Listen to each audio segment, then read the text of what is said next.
আমরা খুবই খুঁটিয়ে খুঁটিয়ে বুঝবার পড়বার চেষ্টা করেছি, তারা অনেকে এখানে আছেন। তো আপনাদের মাধ্যমে প্রথমত এনসিপি কে ধন্যবাদ যে এনসিপি আজকে আলোচনাটার অবতারণা করেছে। যারা স্বাক্ষর করেছেন জুলাই সনদে অবশ্যই তাদেরকে ধন্যবাদ। এখানে বড় ষড়যন্ত্র হচ্ছিল সেটাকে ভেস্তে দেওয়ার জন্য। এনসিপি স্বাক্ষর না করে যে আলোচনাটা জারি রাখতে পেরেছে সেজন্য এনসিপি কেও ধন্যবাদ। সবাই একই পলিটিক্স করবে তাহলে তো হবে না। দিন শেষে সব আউটপুটটা বাংলাদেশের ঘরে আসতে হবে, এটা হলো আমাদের পলিটিক্স। তো আমি এনসিপি কে যেটাও স্বাগত জানাই, কিন্তু এনসিপির ব্যাপারে তো নিশ্চয়ই আপনারা দেখবেন যে মানে আমার হইছে এমন জ্বালা যে আমি এনসিপি না কইরেও সব টকশোতে গিয়ে এনসিপির পক্ষে ঝগড়া করা লাগতেছে। মানে সার্জিস কেন বলতেছে যে কলিজা ছেড়ার কথা, এই পলিটিক্যাল রেটরিকের পক্ষে আমার দাঁড়ানো হইতেছে। কারণ দিন শেষে কেউ এনসিপি করুক, কেউ জামাত করুক, বিএনপি করুক, যখন জুলাইয়ের গণ অভ্যুত্থানের সক্রিয় আক্রান্ত হয়, আমরা মনে করি এই আক্রমণটা বাংলাদেশপন্থী সকল মানুষের উপরে হয়। সুতরাং এটাকে প্রতিরোধ করা আমাদের সকলের দায়িত্ব হয়ে পড়ে। এখন এখানে আমি বরং শিশির ভাই আছেন, ভাইরা আছেন, আমি তাদের ইনসাইটটা বুঝবার জন্যই আরো মনোযোগ দিয়ে শুনতে চাই। একটা ব্যাপার সেটা হচ্ছে, আপনারা ধরেন একটু আগে আমি আবার ঢুকে যে জাতীয় ঐক্যমত্য কমিশন প্রধান উপদেষ্টার কাছে আজকে যে চূড়ান্ত সুপারিশমালা দিয়েছেন, সেখানে যেটুকু সামারি জাস্ট বুঝলাম, বড় ভাইরা আরো ভালো বুঝবেন, যেখানে বলেছে যে জাতীয় নির্বাচনের দিন অথবা তার আগেই গণভোট সম্পন্ন করা যেতে পারে, এবং যেই পার্লামেন্ট হবে সেটা প্যারালালি কনস্টিটিউয়েন্ট অ্যাসেম্বলিও হবে এবং সরকারও রান করবে, তবে সেটার সময় বেঁধে দিয়েছে 270 দিন।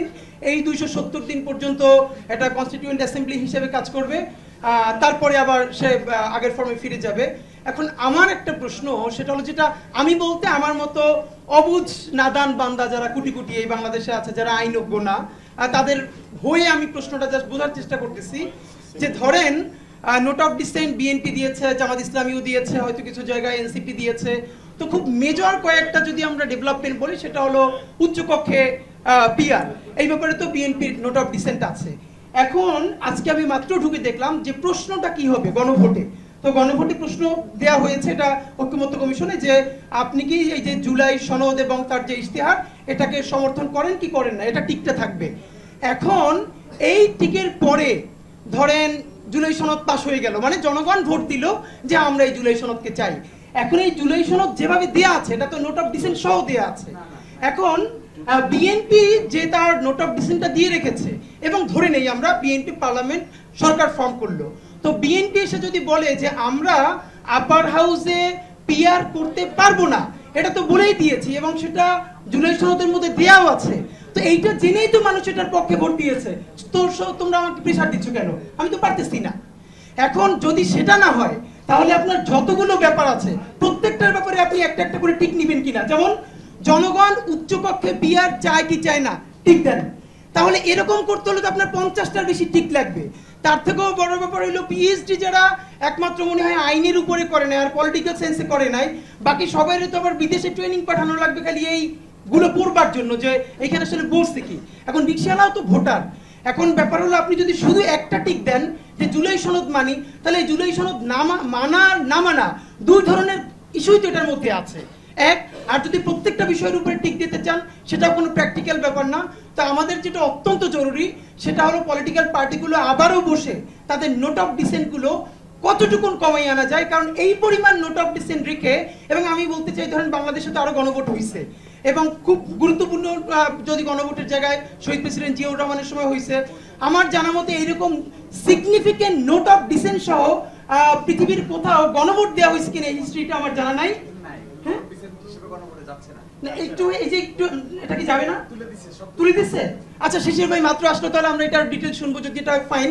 কিন্তু ব্যাপার হলো এই হ্যাঁ, আমাদের যেটা একদম স্পষ্ট ছিল, জুলাই সনদ বাস্তবায়নের মধ্য দিয়ে আমরা যে নতুন নির্বাচনটা চাই সেটা তবে এটাও বলা, এখন এনসিপি কি পলিটিক্সটা করতে চাই এটা তো আমিও ক্লিয়ার না, আপনারা কেউ ক্লিয়ার না, যে যার পলিটিক্সটা ভালো অর্থে করবে। কিন্তু এইটাকে সামনে রেখেও নির্বাচন যদি পিছিয়ে যায়, যে প্রচুর কাজ করে তারপর নির্বাচনটা করতে হবে, তাহলে সেটা আমাদের দেশের জন্য ভালো হবে না। তা আমাদের জন্য, এবং আমি ফাঁকে বলি যে শহীদ পরিবারকে তো আমরা সবাই যে যার কাজে ব্যবহার করি। আজকে এখানে আমরা সবাই বসে আছি, সামনে অনেক শহীদ পরিবার আছেন। তাই সামনে শহীদ পরিবার যাদের কাপড় চোপড় দেখলে আপনি বুঝতে পারবেন যে আসলে তাদের জীবনে তো কোনো পরিবর্তন আসে নাই, এটা তো বোঝা যায়। তো তাদের জায়গা থেকে এম্পাওয়ার্ড হয়ে আমরা যে যার কাছ থেকে পলিটিক্সটা করি, কিন্তু একদম বেশি নেমুখ হারাম না হই। সবাই তো কম বেশি নেমুখ হারাম, আমরা বড় অর্থে নেমুখ হারাম না হই। এনসিপির প্রতি যেহেতু পাটোয়ারি ভাই আছেন, ওনার পলিটিক্যাল স্টেটমেন্ট আমি এনজয় করি, খুব রিয়েলি এনজয় করি, এবং আমি মনে করি প্রত্যেক দলে এরকম 2-4 জন ব্যক্তি দরকার। এনসিপি লাকি যে পাটোয়ারির মতো একটা ফিগার পাইছে। তো আমি যেটা খুব এবার ভালো করে এটা বলতে চাই, দেখেন সামনে ইলেকশনে, এটা আমি এনসিপির পলিটিক্স করি না, কোনোদিন করবো কিনা সেটাও জানি না, কিন্তু বাংলাদেশের নাগরিক হিসেবে, জুলাইয়ের একটা ছোট শরিক হিসেবে আমার ভীষণ চাওয়া যে এনসিপি এই জায়গাটা, মানে আগামী 5 বছরের ইলেকশনটা শুধু চিন্তা না করুক, এনসিপি আগামী 50 বছরের পলিটিক্সটা বাংলাদেশে করুক। মুশকিলটা হলো আজকে এখনো তার সাথে বিএনপির সাথে অথবা জামাতের সাথে পলিটিক্যাল অ্যালায়েন্স হয় নাই, কিন্তু এখন কয়েকদিন পরে বিএনপির সাথে হলে আমার কোনো আপত্তি নাই, কিন্তু আজকে জুলাই সনদের ব্যাপারে যে বোল্ড স্টেটমেন্ট সে দিতে পারছে বা দেওয়ার চেষ্টা করছে, সেই ইলেকশনের জোট হয়ে গেলে সে কি তখন সেটাই হবে, নাকি তারা যখন মকাইল করে বলেছিল যে এটা সংস্কার কমিশন নাকি সালাউদ্দিন কমিশন, তো তারাও কি সালাউদ্দিন ভাইয়ের পকেটে ঢুকে যাবে কিনা? তা আমরা চাই এনসিপি সালাউদ্দিন ভাইয়ের পকেটেও না ঢুকুক, জামাত ইসলামীর পকেটেও না ঢুকুক। আগামী নির্বাচনে সে যদি একটাও না পায়, ভাই আগামী 5 বছরই শুধু বাংলাদেশের নির্বাচন না, বাংলাদেশ যতদিন টিকে থাকবে ইনশাআল্লাহ এখানকার পলিটিক্সও টিকে থাকবে। আমরা বরং চাই এই দুই বাইনারির মাঝখানে এনসিপির মতো আরো অনেক ফোর্স যারা নতুন একটা স্বপ্ন দেখাতে পারবে, এবং আমরা শত সমালোচনা করার পরও সেই ফোর্সটা জারি থাকা জরুরি। সবাইকে অনেক শুকরিয়া, আল্লাহ হাফেজ।